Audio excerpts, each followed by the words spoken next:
नमस्कार दोस्तों, स्वागत है आप सभी का पाथफाइंडर पर। दोस्तों, आज से लगभग 10 महीने पहले की बात है। भारत के सेंट्रल बैंक आरबीआई ने यह घोषणा करी थी कि वो लोग एक सीबीडीसी को लॉन्च करना चाहते हैं। ये सीबीडीसी क्या चीज है? सेंट्रल बैंक की एक डिजिटल करेंसी को ये लोग लॉन्च करना चाहते हैं। नाउ आरबीआई ने सरकार के सामने एक नई मांग रखी है। आप यहां पे देख सकते हैं, खबर जस्ट आज से 2-3 दिन पहले आई है। RBI wants digital currency included under the definition of the bank note. उस 10 महीने से लेकर अब तक आरबीआई इसको लेकर कुछ प्रोग्रेस तो कर रही है, लेकिन वो वाली जो सीबीडीसी थी, इसको अभी तक किसी प्रकार की स्टैट्यूटरी बैकिंग नहीं मिली है और इसीलिए अभी तक हमने भारत के अंदर सीबीडीसी की किसी फॉर्मल इनॉग्रेशन को भी नहीं देखा है। लेकिन नाउ आरबीआई ने ये बात करी है कि आप लोग पहले इसको जो है डेफिनेशन ऑफ बैंक नोट के अंदर इंक्लूड कीजिए, उसके बाद ही हम लोग जो है इसको इंट्रोड्यूस या फिर लॉन्च करने की बात आगे बढ़ाएंगे। इस वीडियो में मैं आपके साथ पहले तो बात करूंगा कि बैंक नोट क्या होता है। ऑल्सो डिस्कस किया जाएगा ये जो सीबीडीसी है, इसके क्या फायदे क्या नुकसान है। ऑल्सो बात करेंगे कि गवर्नमेंट का जो आने वाला क्रिप्टो करेंसी का बिल है, उसको लेकर जो सीबीडीसी के साथ क्या संबंध है। चलिए शुरू करते हैं दोस्तों मेरे साथ। मेरा नाम है अनिरुद्ध। इस लेक्चर की पीडीएफ को डाउनलोड कर सकते हैं यहाँ पर दिए गए टेलीग्राम चैनल के माध्यम से। इसके अलावा मेरे साथ जुड़ सकते हैं using this particular handle on the Unacademy app as well.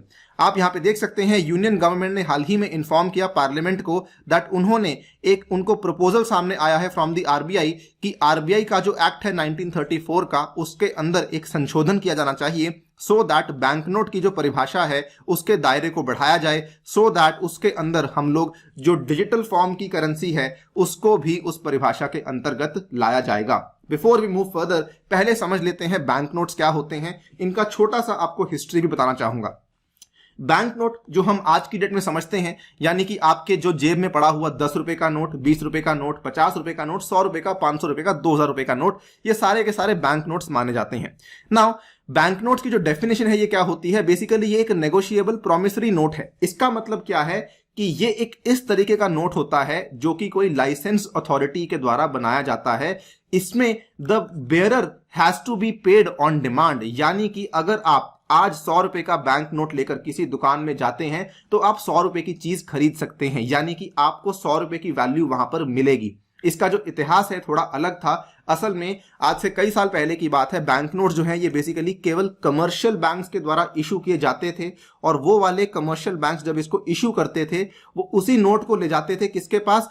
वो ले जाते थे बेसिकली सेंट्रल बैंक के पास कि भाई हमें इसके बदले में आप लोग लीगल टेंडर दे दीजिए। उस टाइम पे लीगल टेंडर क्या था? नॉर्मली आपका सोना या चांदी के सिक्के होते थे। लेकिन आज के टाइम पर वही वाले जो आपके कमर्शियल बैंक नोट्स हैं उनको अब रिप्लेस कर दिया गया है नेशनल बैंक नोट्स के द्वारा, जो कि आज इशू हो रहे हैं सेंट्रल बैंक्स या फिर मॉनेटरी अथॉरिटीज के द्वारा। दुनिया भर में जितने भी आपके सेंट्रल बैंक्स हैं वो अपनी करेंसी में उस पर्टिकुलर बैंक नोट को इशू करते हैं। सिमिलरली इंडिया भी वैसे ही बैंक नोट्स को इशू करता है, जैसे कि आपने देखा होगा 10, 20, 50, 100, 200 और 500 और 2000 के जो नोट्स आते हैं। उस बैंक नोट के ऊपर क्या लिखा होता है अगर आप कभी ध्यान से पढ़ेंगे, वो दोस्तों स्टैट्यूटरी बैकिंग वाला बैंक नोट है। उसके ऊपर लिखा हुआ है I promise to pay the bearer the sum of rupees, यानी कि अगर 200 रुपए का नोट है तो भाई 200 रुपए की नोट अगर आप कहीं लेके जाते हैं तो उसकी आपको वैल्यू मिलेगी। ये पूरी की पूरी जानकारी कहां दी हुई है? Section 26 of the RBI act of 1934 के अंदर आपको ये वाली जानकारी देखने को मिलती है। इस पर्टिकुलर परिभाषा के अंतर्गत आरबीआई ने मांग करी है कि अब सीबीडीसी को भी ऐड किया जाएगा। व्हाट इज सीबीडीसी, उसको समझ लेते हैं। RBI has basically been examining the use cases and working out a phase implementation strategy for introduction of CBDC with little or no disruption. ये वाली सूचना हाल ही में दी गई है पंकज चौधरी जी के द्वारा, जो कि minister of state for finance है। सीबीडीसी क्या चीज है? ये आपका एक इलेक्ट्रॉनिक रिकॉर्ड है या फिर डिजिटल टोकन है of a countries official currency. It is issued and regulated by the Nations monetary authority या फिर सेंट्रल बैंक, यानी कि आपका जो सेंट्रल बैंक है वो यहां पर एक ऑफिशियल करेंसी को इशू करेगा, लेकिन वो आपका नोट के फॉर्म में नहीं होगा, वो इलेक्ट्रॉनिक रिकॉर्ड या फिर डिजिटल टोकन के फॉर्म में होगा। इसी की इन्होंने मांग करी है कि इसको बैंक नोट वाली परिभाषा के अंदर लाया जाए। इसका फायदा क्या है एज कंपेयर टू जो हम आज की डेट में क्रिप्टो करेंसीज का दौर देख रहे हैं? ये वाली जो आपकी करेंसीज है, क्योंकि इसको सेंट्रल बैंक खुद से इशू कर रहा है, इसका मतलब इसमें पूरी की पूरी जो है फेथ के साथ बैकिंग होगी और इसमें इशूइंग गवर्नमेंट का क्रेडिट भी आपको दिया जाएगा, यानी कि आपको इस चीज की चिंता नहीं कि भाई ये चीज जाली है या फिर ये चीज फेक है या फिर इसकी कोई एक्चुअल वैल्यू है भी या फिर नहीं है।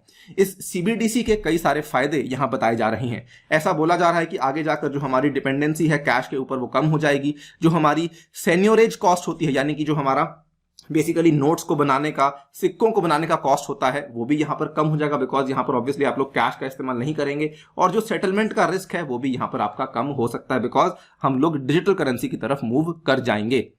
साथ ही में पंकज जी ने यह भी कहा, introduction of CBDC would also possibly lead to a more robust, efficient, trusted, regulated and legal tender based payment options. Now अगर बात करते हैं रिगार्डिंग द सीबीडीसी कि इस चीज को लेकर हमारे आरबीआई ने क्या कहा, तो आरबीआई के डेप्यूटी गवर्नर हैं मिस्टर टी रविशंकर, इन्होंने कहा that India is thinking for a phased introduction of a digital currency, saying the time for them is now. China ने ऑलरेडी इस पे काम शुरू कर दिया है और इंग्लैंड और यूएस भी बेसिकली इस कॉन्सेप्ट की तरफ देख रहे हैं कि किस तरीके से इसको हम लोग इंट्रोड्यूस कर सकते हैं। अगर बात करें क्रिप्टो करेंसी की, तो इसको लेकर बेसिकली हमारे फाइनेंस मिनिस्टर श्रीमती निर्मला सीतारमन ने कहा है, the government has no proposal to recognise bitcoin as a currency in the country. She also informed the government does not collect any data on the bitcoin transactions. Even जो RBI के governor हैं mister Shaktikanta Das, इन्होंने भी कहा कि हम लोग आज के डेट में क्रिप्टो करेंसीज को फिलहाल अच्छे तरीके से नहीं देख रहे हैं, बिकॉज हम ये मानते हैं कि ये एक सीरियस थ्रेट है to any financial system since they are unregulated by the central banks. इसके अलावा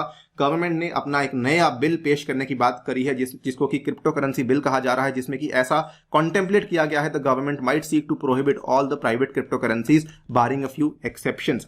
इवन नरेंद्र मोदी जी की जो मीटिंग हुई थी नवंबर 13 को, जो हाई लेवल मीटिंग हुई थी, इन्होंने कहा था कि जो क्रिप्टो करेंसी है आज के टाइम पर ऐसा लग रहा है कि there are various attempts to mislead the youth through over promising and non transparent advertising. तो हम लोग इस चीज को भी यहां पर कट डाउन करना चाहते हैं। It was also resolved that the unregulated crypto markets cannot be allowed to become avenues for money laundering and terror financing, because यहाँ पे कई सारे सिक्योरिटी के इश्यूज हैं, कई सारे नॉन ट्रांसपेरेंसी के इश्यूज हैं, इसीलिए गवर्नमेंट यहाँ पर क्रिप्टो करेंसी के फेवर में फिलहाल नहीं है। हम इसके बारे में बात क्यों कर रहे हैं? हम इसके बारे में बात इसलिए कर रहे हैं बिकॉज जो मैंने सीबीडीसी की बात करी, ऐसा माना जा रहा है कि शायद ये वाला वही बिल होने वाला है जिसके अंदर actually India is looking to make a framework for the official digital currency that will be ultimately issued by the Reserve Bank of India. तो सीबीडीसी का जो कॉन्सेप्ट है डेफिनेटली काफी एक बेहतरीन कॉन्सेप्ट है। देखेंगे किस तरीके से ये काम करेगा, क्या इसका सक्सेस रेट रहेगा। सेंट्रल बैंक ने काफी सारे कंसर्न्स भी यहाँ पे वॉइस किए हैं regarding the private crypto currency, और इसीलिए वो काफी उत्सुक हैं कि जल्द से जल्द इस पर्टिकुलर डिजिटल करेंसी को यहाँ पर इशू करवा दिया जाए। दोस्तों फिलहाल के लिए वीडियो में इतना ही। जाने से पहले आपको बताना चाहूंगा कि अनअकैडमी का एनुअल प्राइस हाइक है वो जल्द ही आने वाला है और पहला प्राइस हाइक होने वाला है 9 दिसंबर को। अगर आप लोग इसके पहले कोर्स को परचेस करते हैं तो पुराने प्राइजेस में आपको यहाँ पे सब्सक्रिप्शन अवेलेबल करवाई जाएगी, साथ ही में 3 मंथ्स का एक्सटेंशन भी आपको अवेलेबल करवाया जाएगा। ध्यान रखिए आपको कोड इस्तेमाल करना है अनि यूपीएससी। विद दैट आपको मेरी पर्सनल गाइडेंस, व्हाट्सएप ग्रुप में एडिशन और 20 बुक्स भी आपके घर तक पहुंचाई जाएंगी। इतना ही नहीं, 1 साल का जो प्राइस है वो आपके सामने मेंशन्ड है। आइकॉनिक और प्लस दोनों आप यहाँ पे देख सकते हैं। आइकॉनिक में आपकी मेंस की क्वेश्चन राइटिंग प्रैक्टिस और पर्सनल कोच आपको एलोकेट किया जाएगा। इसके साथ में ये वाले बैचेस हैं जो कि शुरू होने वाले हैं 8 दिसंबर से, और मेरे द्वारा भी आपको ये ऑफरिंग्स अवेलेबल करवाई जाएंगी। ध्यान रखिए 15 दिसंबर से हम लोग आपके लिए स्पेशल कोर्स लेकर आ रहे हैं साइंस एंड टेक्नोलॉजी का। ऑल्सो अलॉन्ग विद दैट अगर आप लोग चाहते हैं कि आपको स्कॉलरशिप चाहिए तो कॉम्बैट में हिस्सा लीजिए यूजिंग द कोड अनि यूपीएससी, और हमारी फ्री टेस्ट सीरीज में भी आप लोग हिस्सा ले सकते हैं। With that I take your leave, stay tuned and stay safe.